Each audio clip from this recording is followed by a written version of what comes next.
নমস্কার বন্ধুরা, মেঘার সাথে বাঙালিয়ানার আরও একটি নতুন পর্বে আপনাদের সবাইকে স্বাগত। আশা করি আপনারা সবাই খুব ভালো আছেন এবং সুস্থ আছেন।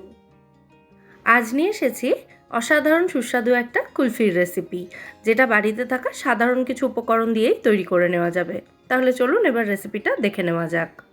প্রথমে আমি একটা কুলফি প্রেমিক্স তৈরি করব। তার জন্য নিয়ে নিয়েছি একটা মিক্সার জার এবং এর মধ্যে নিচ্ছি স্বাদ অনুযায়ী মিছরি। আমি এখানে 1/3 কাপ পরিমাণে মিছরি নিয়েছি, তবে আপনারা এখানে চিনিও ব্যবহার করতে পারেন এবং নিজেদের স্বাদ অনুযায়ী এটার পরিমাণ বাড়িয়ে বা কমিয়েও নিতে পারেন। সাথে দুটো ছোট এলাচের দানা বের করে এর মধ্যে দিয়ে দিচ্ছি। এলাচের খোসাগুলো আপনারা চা বানানোর সময় ব্যবহার করে নিতে পারেন। এতে চায়ে কিন্তু খুব সুন্দর একটা ফ্লেভার আসবে। এরপর নিয়ে নিলাম আমি 1 পিঞ্চ মতো কেসারের স্ট্র্যান্ড। 1 টেবিল চামচ মতো গুঁড়ো দুধ নিয়েছি এখানে। এরপর এর মধ্যে কিছু বাদাম দিয়ে দিচ্ছি। প্রথমে নিলাম ওই 6-7টা মতো গোটা কাজু বাদামগুলো ভেঙে দিয়েছি। 7-8টা মতোই নিয়ে নিয়েছি এখানে পেস্তা বাদাম, আর নিলাম 7-8টা মতোই আমন্ড বা কাঠবাদাম। এবার এই সমস্ত উপকরণ একসঙ্গে মিক্সিতে গ্রাইন্ড করে নিলাম। এই কুলফি প্রেমিক্সটা আপনারা কিন্তু বেশি পরিমাণে বানিয়ে স্টোরও করে রেখে দিতে পারেন। তারপর যখন কুলফি খেতে ইচ্ছে করবে তখন এটা দিয়ে ঝটপট কুলফি বানিয়ে নিতে পারেন। এবার চলে যাচ্ছি পরবর্তী স্টেপে। গ্যাসে একটা প্যান বসিয়ে তার মধ্যে 1 কাপ মতো ফুল ক্রিম লিকুইড দুধ নিয়ে নিচ্ছি। আমি এখানে প্যাকেটটা থেকে ডিরেক্টলি দিয়ে দিচ্ছি প্যানের মধ্যে দুধটা, তবে আপনারা কাপে করে মেপেও দিতে পারেন। এই প্যাকেটটা 1/2 লিটার দুধের, তো এর মধ্যে মোটামুটি 2 কাপ মতো দুধ থাকে, সেখান থেকে আমি অর্ধেকটা প্যাকেট দুধ ব্যবহার করেছি। তো দুধটাকে প্রথমে একবার খুব ভালো করে ফুটিয়ে নিয়েছি। এরপর এর মধ্যে তৈরি করে রাখা কুলফি প্রেমিক্সটা মিশিয়ে দেব, তবে একবারে মিশিয়ে দেব না, অল্প অল্প করে দিতে থাকবো এবং মেশাতে থাকবো। যেহেতু এই কুলফি প্রেমিক্সটার মধ্যে কেসার বা স্যাফরন দেওয়া রয়েছে, তাই এটা মেশানোর পরেই দেখুন দুধের কালারটা কিন্তু পুরোপুরি চেঞ্জ হয়ে গেছে। হালকা ইয়েলোইশ একটা কালার চলে এসেছে। আপনারা কিন্তু চাইলে কেসার, পেস্তা বা কাঠবাদাম এগুলো যেটা বাড়িতে থাকবে না সেটা স্কিপও করতে পারেন, তবে চেষ্টা করবেন যে কোনো এক রকমের বাদাম অন্তত রাখার, তাতে কুলফির টেস্ট খুব ভালো হয়। দেখুন, বলছিলাম না কি সুন্দর একটা হালকা হলুদ কালার চলে এসেছে দুধটার মধ্যে। তো এভাবেই এই মিশ্রণটাকে নাড়াচাড়া করতে হবে মিডিয়াম ফ্লেমে রেখে 3 থেকে 4 মিনিটের জন্য। তাতেই দেখবেন দুধটা কিন্তু অনেকটা ঘন হয়ে আসছে।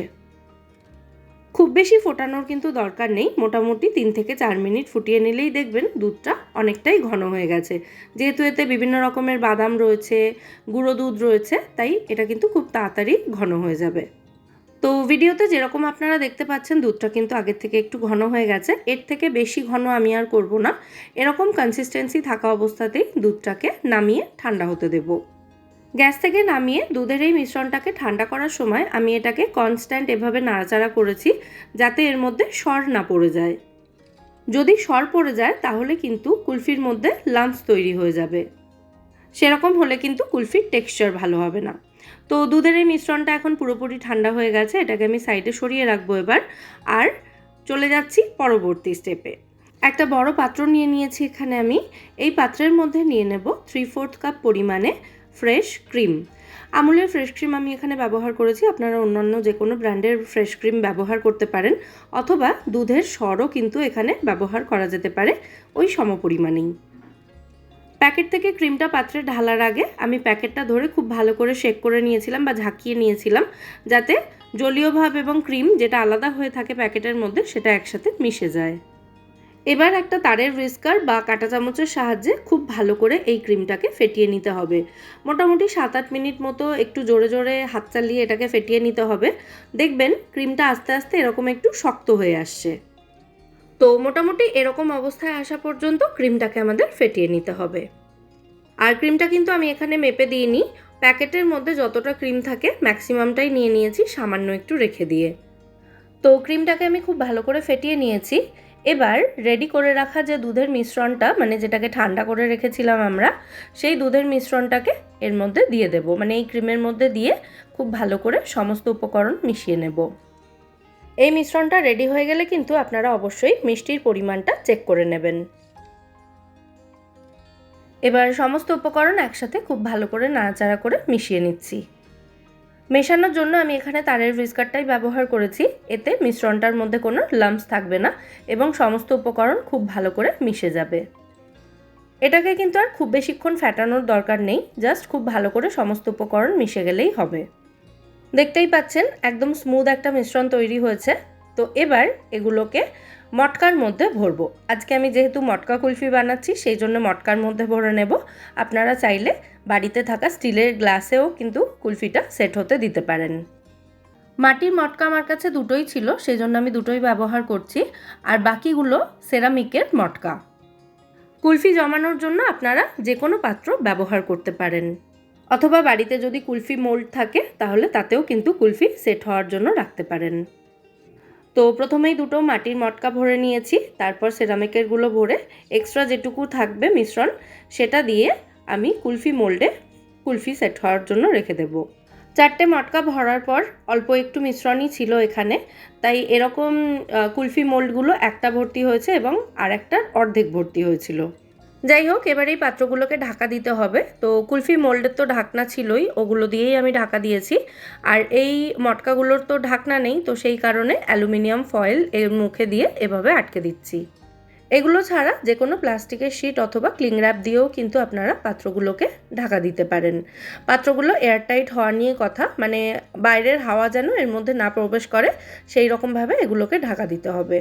তো সমস্তটা ভালো করে ঢাকা দেওয়ার পর এবার এগুলোকে ডিপ ফ্রিজে রেখে দিতে হবে অন্তত 10 থেকে 12 ঘন্টার জন্য।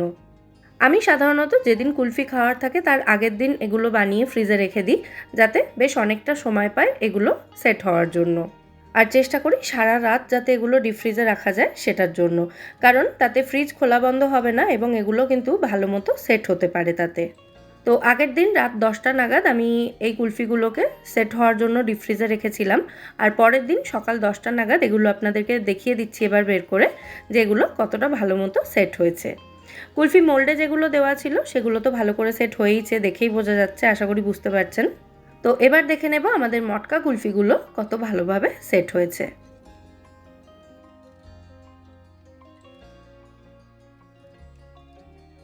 কুলফিগুলোকে সাজানোর জন্য ওপর থেকে একদম মিহি করে কুচিয়ে রাখা কাঠবাদাম এবং পেস্তা বাদাম ছড়িয়ে দিচ্ছি, যাতে এটা দেখতে একটু ভালো লাগে।